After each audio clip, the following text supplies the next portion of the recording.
வணக்கம் ஜோதிட நண்பர்களே. இன்னைக்கு நம்ம பார்க்க போறது கடக லக்னம். லக்னத்துல சூரியன் 8 டிகிரி, சுக்கிரன் 23, புதன் 3 டிகிரி, சனி 6, செவ்வாய் 3, ராகு 16, சந்திரன் 8 டிகிரில இருக்காரு, குரு 9 டிகிரி, இங்க கேது 16 டிகிரில இருக்காங்க. ராசி இவங்க மகர ராசியில பிறந்திருக்காங்க. சரி, லக்னத்துல சூரியன் ஜனாதிபதியாகி லக்னத்துல இருக்கிறாரு. இந்த சந்திரனோட பௌர்ணமி சந்திரனோட பார்வையை வாங்கியிருக்கிறாரு. பௌர்ணமி சந்திரனோட பார்வையை வாங்கி இருக்கிறதுனால சூரியன் சுபத்துவமா இருக்கு.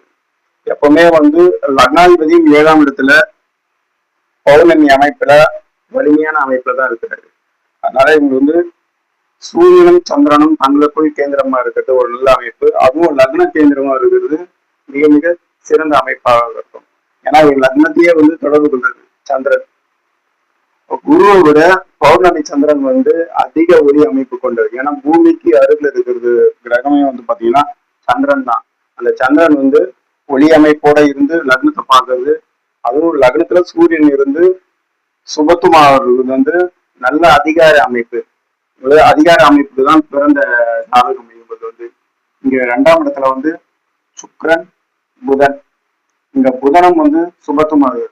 அவர் புதன் பாத்தீங்கன்னா 3ஆம் அதிபதியாகி இது 2ஆம் இடத்துல இருக்கிறது. முயற்சியின் மூலம் வருமானம் ஈட்டக்கூடிய அமைப்பு. இது எல்லாமே 2ஆம் இடத்துல இருக்கிற புதன் நட்பு வீடு. அதாவது இந்த அரசியல் அமைப்புல போகணும், நல்ல அதிகார அமைப்புல போகணும் அப்படின்னாலே இங்க சிம்மம் சுபத்துமா இருக்கு. இங்க சந்திர அதியோகத்துல சுக்கிரனும் புதனும் நல்லா இருக்காங்க. சந்திர கேந்திரத்துல சூரியன் சுபத்துவமா இருக்கிறாரு. இங்க சந்திர அதியோகத்துல சுக்கிரனும் புதனும் சுபத்துவமா இருக்கிறது.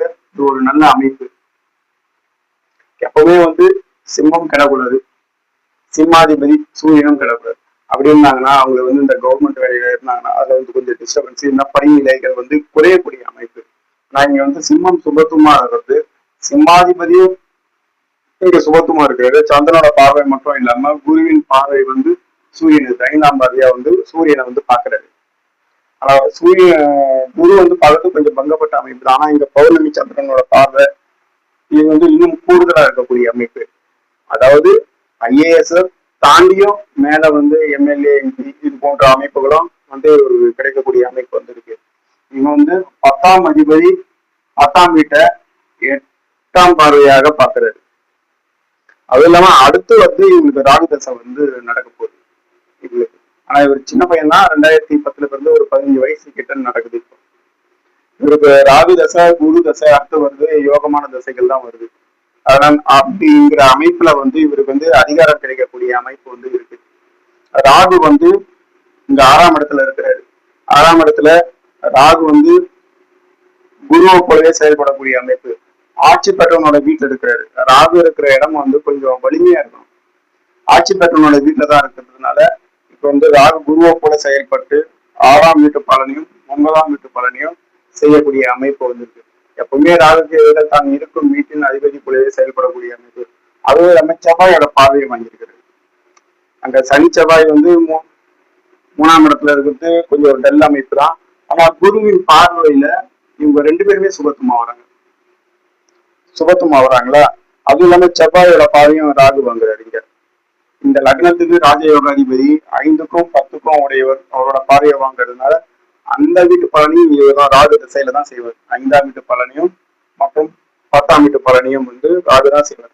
மற்றும் குரு 6, 9 வீட்டு பலன்களையும் அவர் தான் செய்வார். இவர் ராகு தசை குரு தசையில IAS ஆவதற்கான அத்தனை அமைப்புகளும் இந்த ஜாதகருக்கு வலிமையா இருக்கு. இங்க சனியும் சுபத்துவமா இருக்கு. இந்த உள்ளாட்சி துறைகள்ல கண்ட்ரோலா இருக்கக்கூடிய அமைப்பு. அதுவும் பாத்தீங்கன்னா குருவோட அமைப்புல சனியும் இங்க சுபத்துவமா தான் இருக்குது. சனி இது நட்பு வீடு.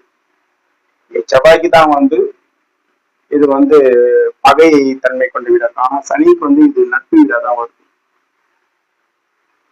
இவங்களுக்கு ஃபியூச்சர்ல MLA MP இதை விட அதிகார வலிமை இதுதான் போவாங்க. IASன்றது முதல் படி. அதுக்கு அடுத்து யோக தசைகளா வரும் பட்சத்துல இவங்களுக்கு நல்ல அதிகாரம் கொண்ட அமைப்பு தான் இவங்களுக்கு இருக்கு. எங்கிட்ட அப்பாயின்மெண்ட் வேணும் அப்படின்னா 9940070010 இந்த நம்பருக்கு வந்து கான்டாக்ட் பண்ணுங்க. இந்த வீடியோ பிடிச்சிருந்தா லைக் பண்ணுங்க, ஷேர் பண்ணுங்க, கமெண்ட் பண்ணுங்க. நன்றி, வணக்கம்.